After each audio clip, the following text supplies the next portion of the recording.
संघ शताब्दी पर टांडा रत्ना जालिमपुरा में भव्य हिंदू धर्म सम्मेलन 2000 कलश यात्राओं से गूंजा क्षेत्र। संघ शताब्दी के 100 वर्ष पूर्ण होने के उपलक्ष्य में सज्जनगढ़ उपखंड के ग्राम टांडा रत्ना एवं जालिमपुरा में भव्य हिंदू धर्म सम्मेलन का आयोजन किया गया। टांडा रत्ना में महिला भक्तों व श्रद्धालुओं द्वारा 2000 कलशों के साथ विशाल कलश यात्रा निकाली गई। यह यात्रा हनुमान जी मंदिर से गाजे बाजे, ढोलन गाड़ों और जयघोष के साथ गांव भ्रमण करती हुई अगोरिया माध्यमिक विद्यालय परिसर पहुंची, जहां विशाल धर्मसभा आयोजित हुई। धर्मसभा को छींच से पधारे वक्ता किशोर त्रिवेदी ने संबोधित करते हुए सनातन चेतना, हिंदू एकता और सांस्कृतिक जागरण पर प्रेरक विचार रखे। उधर जालिमपुरा में भी भव्य कलश यात्रा निकाली गई तथा संतों द्वारा भजन मंडली का कार्यक्रम हुआ। आयोजित धर्मसभा में भारत माता मंदिर बांसवाड़ा से पधारे संत रामस्वरूप जी महाराज ने राम नाम की महिमा का संदेश दिया। दोनों स्थानों पर आसपास के गांवों व ढाणियों से हजारों श्रद्धालुओं की उपस्थिति रही। संपूर्ण आयोजन भक्ति, श्रद्धा और सामाजिक एकता के अद्भुत संगम के रूप में यादगार बना। कोई दिक्कत नहीं, लेकिन वो 13 दिन से या 15 दिन से जो कार्यकर्ता लगा है, वो कार्यकर्ता मूलतः किस भाव से लगा है, उसके अंदर ये संस्कार किसने जगाया है? तो उसके अंदर ये संस्कार संघ नाम की कोई अलग से शक्ति नहीं है, समाज की सृजन शक्ति ने उसका ये भाव जगाया है। और वो राम जी ने भी किया था, वो कृष्ण ने भी किया था, वो महाराणा प्रताप ने भी किया था, वो राजा द्रुपद ने भी किया था, वो शिवाजी ने भी किया था, वो झांसी की रानी लक्ष्मीबाई ने भी किया था। यह अविचल गंगा की जो धारा है वो चल रही है। आप तो आओ और इस गंगा में स्नान कर लो। संघ रूपी गंगा, जो हिंदुत्व रूपी गंगा, जो सनातन रूपी गंगा जो चल रही है, उसमें स्नान करने के अलावा अब दूसरा कोई उपाय ही नहीं है। 1000 वर्ष हो गए इस भारत को गुलाम बनाने के लिए। बहुत सारे लोग, कुछ खाड़ी के उस पार और कुछ अपने देश के अंदर से, भीतर से उनके साथ उनसे समन्वय संपर्क बनाकर चलते रहे और उन्होंने भारत की शक्ति को समाप्त करने का प्रयत्न किया। लेकिन आ जामुखंड है, आ भवरानो मांडो है, आ मौद खाऊं करे नेड़ा भवराना मांडा ने सेड़ेंगे तो एक के पाय उबुने सब हेते दुनिया तक नाई जाए। इस स्थिति हमने आना वर्ल्ड में थई रही है। એટલે આ ભવરાનો માંડો है, ये जागीरो थको है। आए तो मौत मिलेगा, मौत नहीं मिलेगा। मौत इतनी शहद, आप देख लीजिए, वो एक मधुमक्खी किस तरह से एक पुष्प के ऊपर बैठकर उसके रस को चूसकर और कितने समय के बाद वो मद शहद निकालती है। और वो शहद हमारे जीवन के लिए बहुत लाभदायक होता है।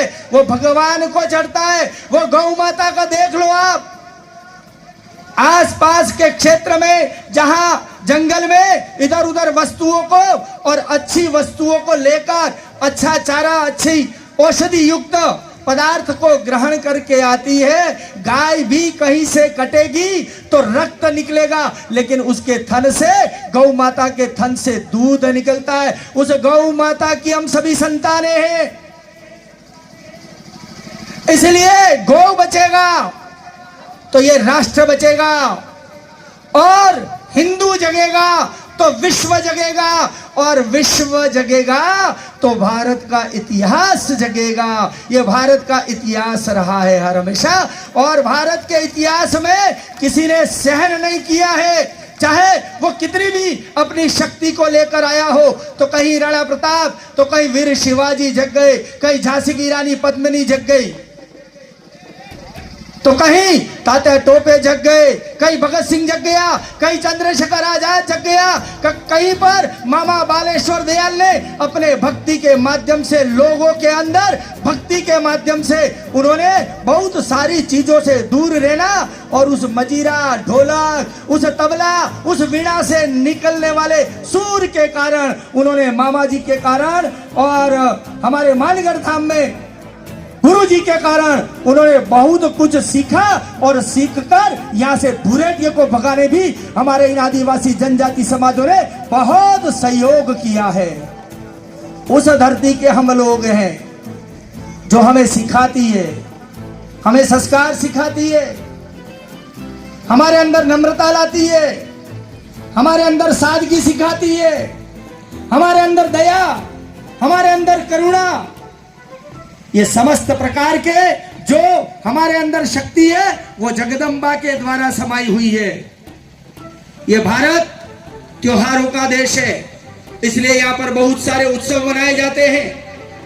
वो उत्सव भी हमें कुछ न कुछ सिखाते हैं। भगवान राम जी ने जब यात्रा अपनी प्रारंभ की थी पहले दिन, तो बड़े बड़े ऋषि मुनियों ने उनके मूर्त देखे थे, उन्हें मालूम नहीं था, लेकिन उस कैकेयी के द्वारा जो वचन दिया था, राजा दशरथ एक बार युद्ध में खड़े थे और उसने खड़ग उठाकर उस मां ने दुष्टों का संहार किया था। उस स्थिति को याद करके तू मांग मुझसे वरदान, तुझे क्या चाहिए? तो मां ने कह दिया मुझे कुछ नहीं चाहिए, अभी समय आने पर मैं मांग लूंगी। अपने छोटे से स्वार्थ के कारण अपना अंदर का स्वार्थ जग गया और उन्हें राम जी को भेज दिया और अपने पुत्र को गद्दी पर बैठाने के लिए। लेकिन वो पुत्र देखो, भरत जैसा दुनिया में कोई भाई नहीं मिलेगा। और भरत जी ने क्या किया? राम जी की पादुका लेकर चरणों में लेकर जितने दिन भगवान राम जी 14 वर्ष वनवास करके नहीं आए, तब तक भरत भी जंगल में ही रहा। ऐसे भरत जैसा और राम जैसा हमको भाई बनना पड़ेगा। खाली हमारे घरों में अभी आया, मैं सुन रहा था, बच्चा बच्चा बोलेगा जय श्री राम बोलेगा, या अभी कह रहे थे वंदे मातरम जय सिया राम। ये वंदे मातरम हमारा वैदिक मंत्र है, ये वेद से निकला हुआ है और ये हुंकार बढ़ता है। वंदे मातरम कह दिया, इसलिए उसके सामने कोई टिक नहीं सकता। इनकलाब जिंदाबाद का नारा लगाया, इसका मतलब ये भारत की शक्ति हर हमेशा आगे बढ़ती रही है इन मंत्रों के माध्यम से। हम सभी यहां यह विराट हिंदू सम्मेलन जो आयोजित हो रहा है, अरे भाई इसका नाम विराट हिंदू सम्मेलन ही क्यों रखा? और कुछ भी नाम दे सकते थे। अरे इसमें भगवा झंडा ही क्यों रखा? ये बहुत सारे लोग भगवे वस्त्र पहनकर आए, कुर्ता वगैरह, और कोई काला कपड़ा क्यों नहीं पहना? तो वीरता और त्याग का प्रतीक है। ये तो कुछ लोगों की गलती के कारण हमारे 3 रंग आ गए। ये भाई 3 रंग किसी के नहीं है। अरे सफेद तो यहाँ पर वैसे ही शांति का प्रतीक है। आज भी हमारे समाजों में कहीं पर भी मृत्यु होती है ना, तो सफेद वस्त्र पहनकर लोग जाते हैं और पगड़ी भी सफेद पहनाई जाती है। और बेटा अगर है और पिता है तो पुत्र को है वो केसरी पगड़ी या टोपी पहनाई जाती है। ये तो शांति का प्रतीक। तुम हमें क्या सिखाओगे भाई? ये केसरिया बना वीर का श्रृंगार करता है।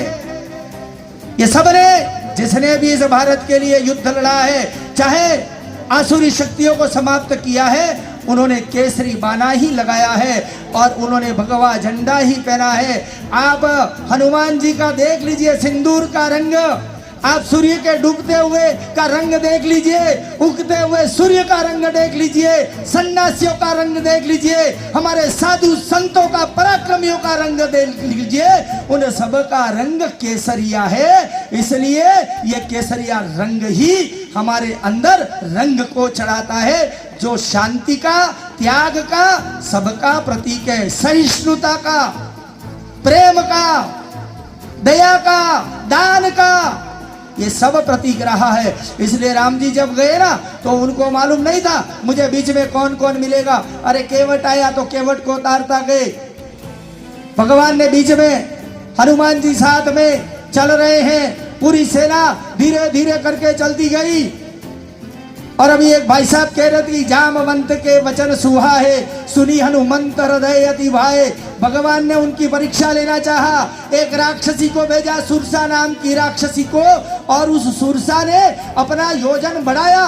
जितना जितना बढ़ाते गए उसने 32 किया तो हनुमान जी ने 64 किया, उसने 64 किया तो उसने 124 योजन बढ़ा लिया अपना शरीर। फिर भगवान ने कहा, वो भगवान की परीक्षा लेने के लिए जगदम्बा स्वयं आई हुई थी।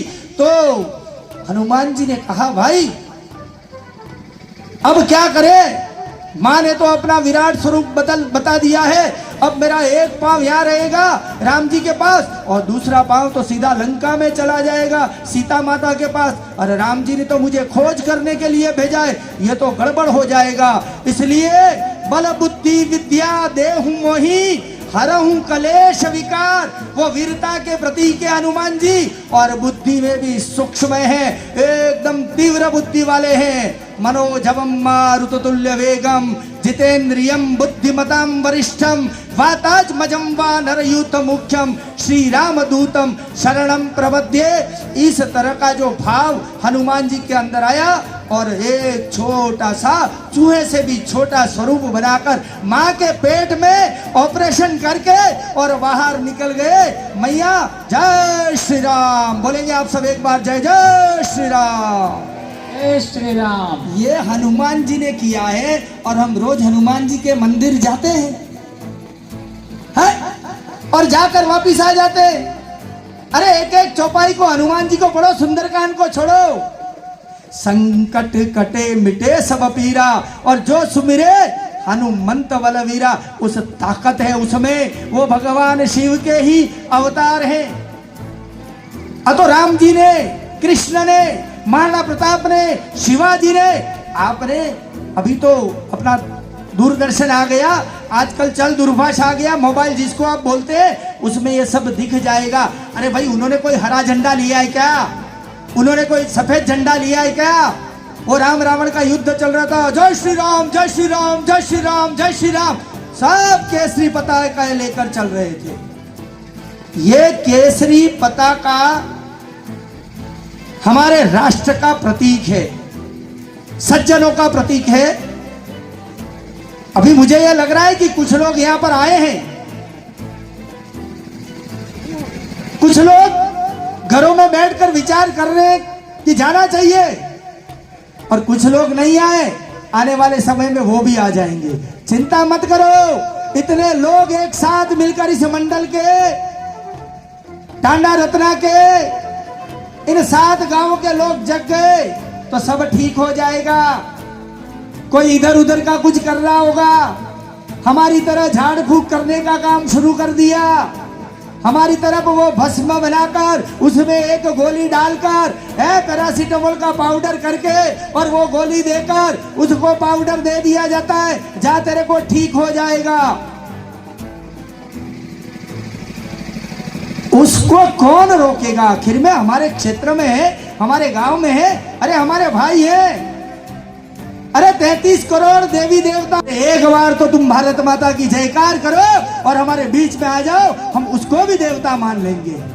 ये हिंदुस्तान है, हम उस उदारवादी विचार को लेकर चलते हैं। हमें किसी से प्रीति नहीं है, हमें किसी से बैर नहीं, और सभी से मिलकर काम करेंगे।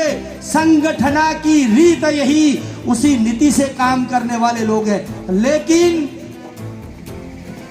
करना पड़ेगा कि हमारे साथ रहकर हमारे अंदर के भाइयों को ऐसे थोड़े से विचार को देकर और कुछ सहयोग करके उसको भ्रष्ट करने का काम जो किया जा रहा है, उसको रोकने का काम भी हमें ही करना पड़ेगा, और कोई बाहर से नहीं आएगा। एक विचार चल रहा है अभी 10-11 वर्षों से पूरे देश में, हिंदुत्व हिंदुत्व, ऐसा आप देख लीजिए। आप जो अमेरिका चिल्ला रहा था वो ठंडा पड़ गया, उसके वहीं आग लग गई। अरे भाई वहां पर 35% लोग ईसाइयत छोड़ने के लिए तैयार हैं, ईसाई धर्म से 35% लोग, और वो हमारे साथ चल रहे हैं। आबू धाबी में मंदिर बना, ऐसे ही जगह दे दी उस कट्टरपंथी ने, ऐसे ही थोड़ी दी होगी। अरे दिख रहा है हमारे यहाँ के संस्कार, हमारे यहाँ की संस्कृति, भारत के जितने भी स्थानों से लोग विदेशों में गए हैं ना, उन्होंने भारतीय संस्कृति कैसी है अपना प्रदर्शन जी कर और अपने जीवन जीने की पद्धति से बनाया है। इसलिए अमेरिका में भी आज उस संसद में असतो मां सदगमय भगवान राम और कृष्ण की मूर्तियां लगी हुई है, और वहां पर भी वेद मंत्र से उनकी संसद का कार्य शुरू हो रहा है। इससे बड़ा तो और क्या हिंदुत्व हो सकता है, क्या सनातन हो सकता है। हम सभी अलग अलग जातियों के लोग हैं। यहाँ मैं देख रहा था कुछ लोग नायक साहब हैं, कुछ लोग गरासिया हैं, कुछ लोग डामोर हैं, मैं त्रिवेदी हूँ, कोई नाई है, कोई पंचाल है, कोई हरिजन है, कोई आदिवासी है, कोई सुथार है, लेकिन हम सब कौन है? जोर से बोलिए आप, और जोर से बोलिए मातृशक्ति। हिंदू। तो हिंदू हमारी पहचान है, ये धरती हमारी है। सनातन काल से इस धरती पर हमारे लोग रहे हैं, और भगवान भी इस धरती पर जन्म देने के लिए आतुर रहते हैं। इसलिए राम, कृष्ण और विश्वनाथ तीनों लेंगे एक साथ। ये जो नारा दिया था वो नारा सफल हो रहा है। आप देख लीजिए इन 10-12 वर्षों में उज्जैन का महंकाल जाकर देखो, आप काशी विश्वनाथ को जाकर देखो, और जिस राम जन्मभूमि के लिए तुमने बड़ी साधना की थी, ईंट की पूजा की थी, तुमने राम ज्योति को जगाया था, और अभी पिछले 2022 में तुमने किसी ने 5,000, तो किसी ने 11,000, तो किसी ने 51, तो किसी ने 1 लाख, और किसी ने 5 लाख। मित्रों, वो बैंक वालों ने कह दिया कि अब पैसा मत लाना भाई, ये तो बैंकें तो फूल हो गई, और भगवान राम जी का भव्य मंदिर बन गया। वो भव्य मंदिर ही नहीं बना, भगवान राम जी के साथ साथ राष्ट्र मंदिर भी बनना प्रारंभ हो गया। इसलिए 1925 में जिस संघ ने, जिस साधु ने इसका बीज बोया था, वो अविचल गंगा की पवित्र धारा की तरह बहकर आज हमारे इस मंडल में आ गया, और इतने लोग इकट्ठे हो गए। इससे बड़ा और क्या संघ हो सकता है, क्या सनातन हो सकता है, क्या हिंदुत्व हो सकता है कि लोग अपना खुद का पैसा रुपया लगाकर, है 13 दिनों से 15 दिनों से दिन रात लगे, और यहाँ भोजन का कार्यक्रम हुआ, भोजन प्रसादी की, और बहुत अच्छी दाल बनी थी, क्या नुक्ती का प्रसाद बना था। मित्रों, भोजन करने नहीं आए, एक दिन चले जाने वाले हैं। मौत का नगाड़ा हमारे सबके सर पर बज रहा है। वो शक्ति भारत माता के रूप में, काली के रूप में, जगदम्बा के रूप में, सरस्वती के रूप में, दुर्गा के रूप में, शिव के रूप में हमारे से पृथक हो जाएगी, और ये शव रह जाएगा।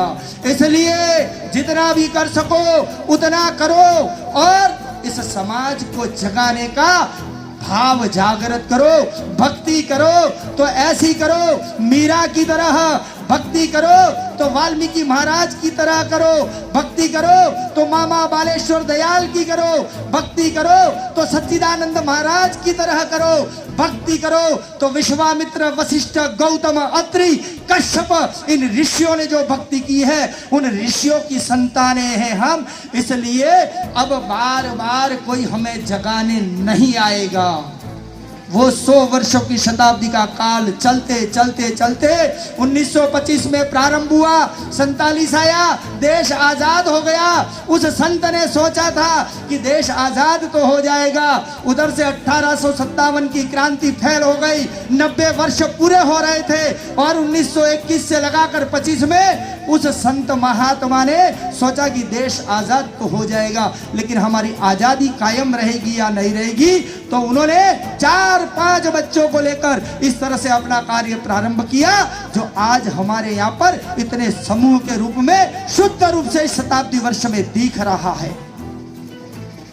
इसलिए आगे चलता गया, 64 आया, 75 आया, 90 आया। अरे 90 में कुछ लोग चिल्ला रहे थे, जैसे यहाँ पर अभी आसपास में पूरे क्षेत्र में कुछ लोग